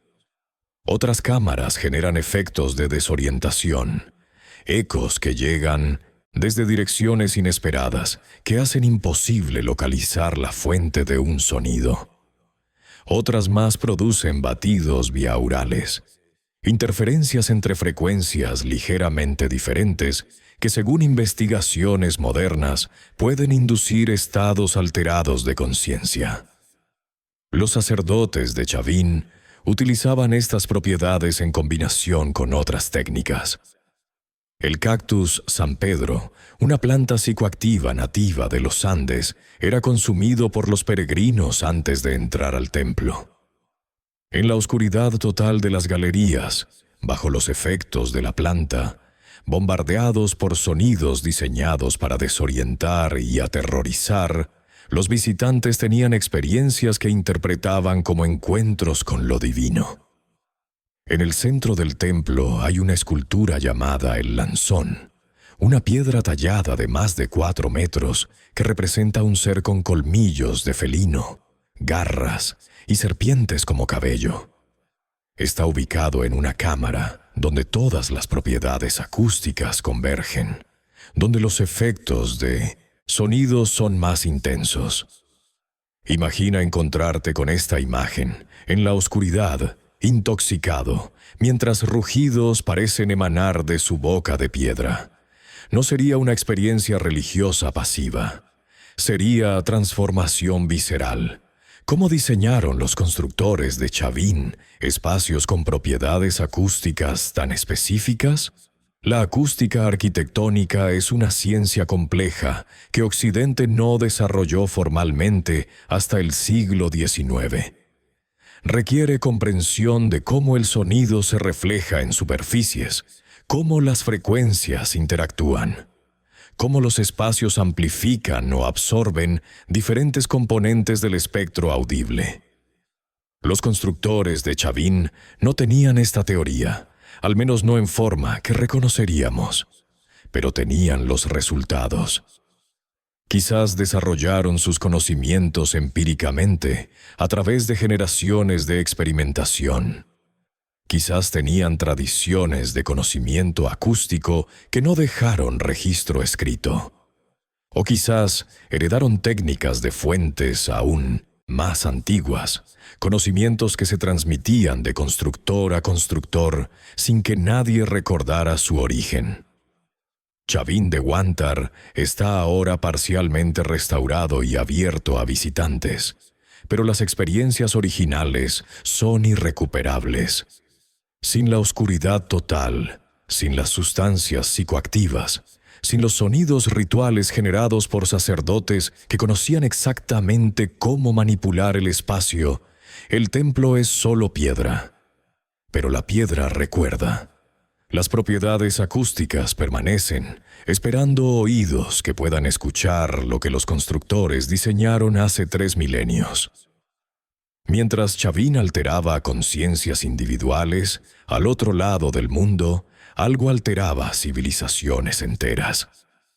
El colapso del bronce final, cuando en el espacio de pocas décadas todo el Mediterráneo oriental se derrumbó simultáneamente, por causas que nadie ha explicado completamente.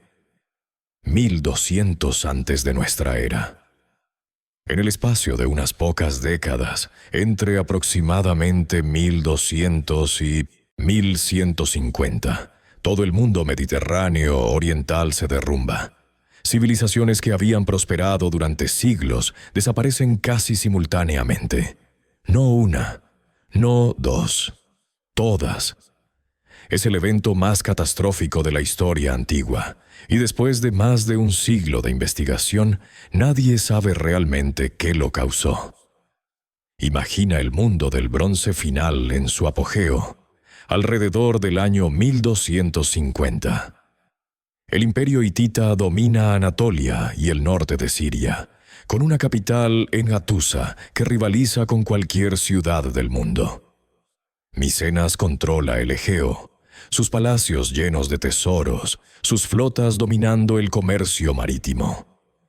Egipto bajo Ramsés II es la superpotencia de la época, sus monumentos más grandiosos que cualquier cosa que el mundo haya visto.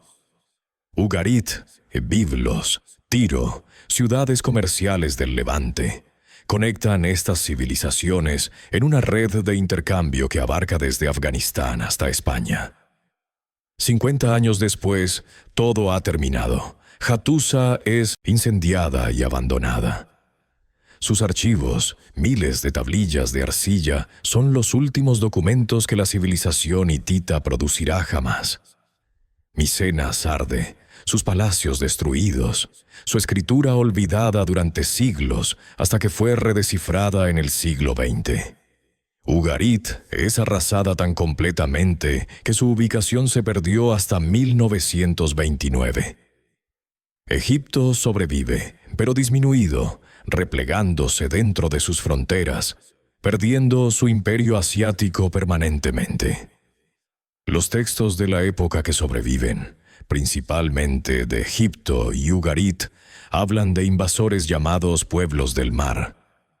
Las inscripciones de Medinet Habu, el templo funerario de Ramsés III, muestran batallas navales contra flotas de guerreros extranjeros. Cartas desesperadas del rey de Ugarit piden ayuda contra enemigos que atacan desde el mar. Es tentador culpar a estos pueblos del mar por la destrucción, identificarlos como una fuerza invasora que arrasó el mundo civilizado. Pero la evidencia arqueológica no cuadra con una simple invasión. Muchas ciudades no muestran señales de batalla.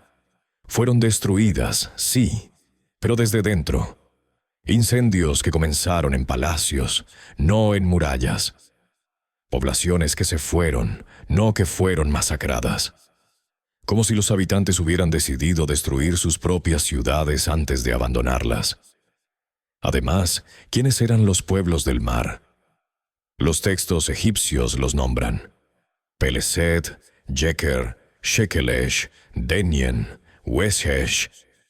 Algunos de estos nombres pueden correlacionarse tentativamente con pueblos conocidos. Los Peleset podrían ser los filisteos. Los Denien podrían ser los dánaos griegos. Pero otros permanecen sin identificar. Y la pregunta fundamental persiste.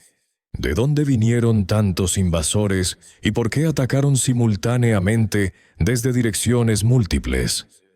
Hay teorías alternativas que no involucran invasión. Cambio climático, análisis de polen y sedimentos sugieren una sequía severa que afectó todo el Mediterráneo oriental durante décadas. Terremotos. La región es sísmicamente activa y una serie de terremotos podría haber destruido infraestructura crítica. Colapso sistémico. Las economías del Bronce Final estaban tan interconectadas que el fallo de un nodo podría haber desencadenado fallos en cascada en toda la red. Probablemente fue todo esto junto. Un sistema complejo estresado por múltiples factores hasta que alcanzó un punto de ruptura. Los pueblos del mar podrían haber sido tanto causa como efecto. Poblaciones desplazadas por el colapso que se convirtieron en agentes del mismo colapso, migrando hacia tierras que tampoco podían sostenerlos. Lo que es indiscutible es la escala de la destrucción. En el espacio de 2 generaciones humanas, un mundo completo desapareció. Tecnologías se perdieron. Lenguas se olvidaron. Redes de comercio que habían tardado siglos en construirse se evaporaron.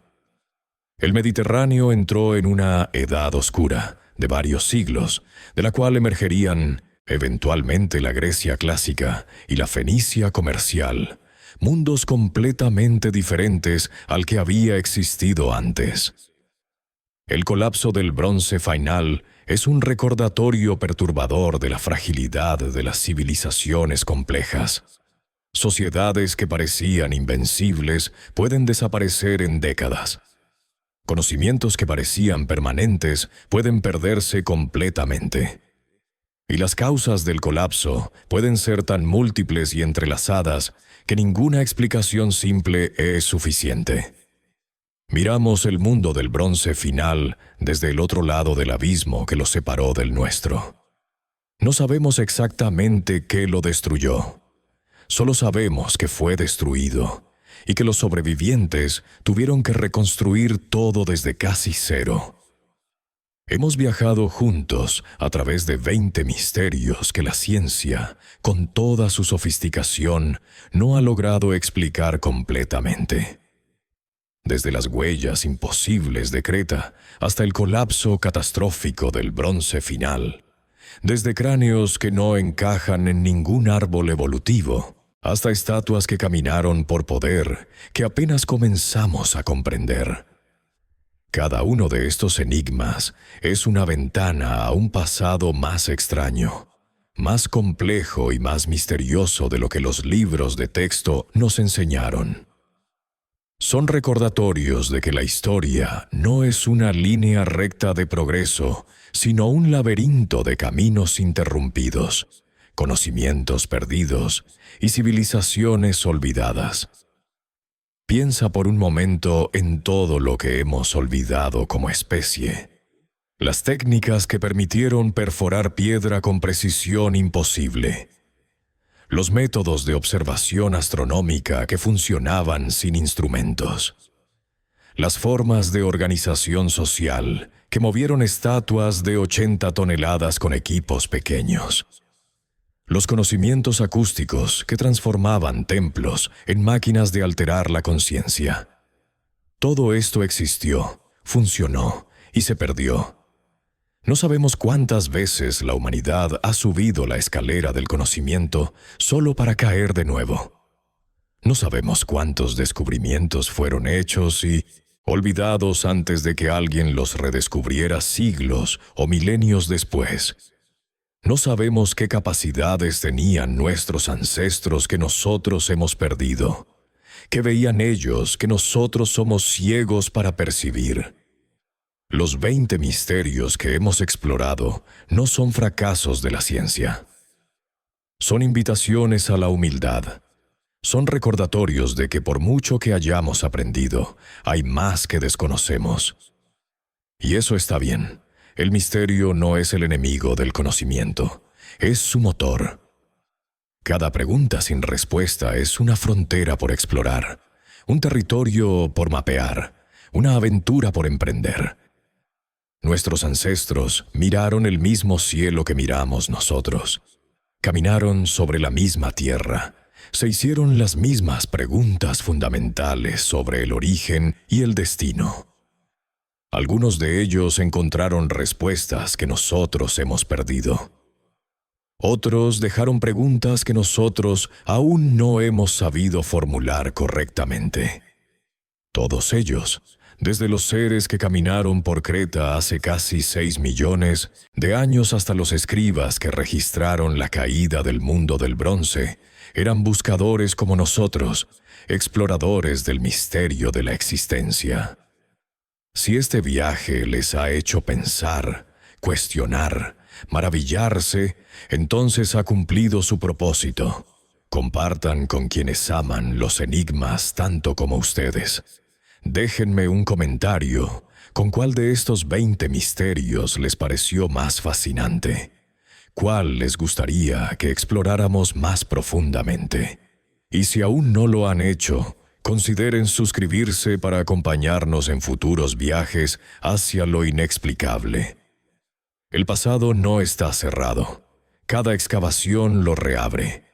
Y mientras haya mentes curiosas dispuestas a preguntar, los misterios seguirán revelando sus secretos, uno a uno, como estrellas que emergen en el cielo del anochecer. Gracias por acompañarme. Hasta la próxima expedición hacia lo desconocido.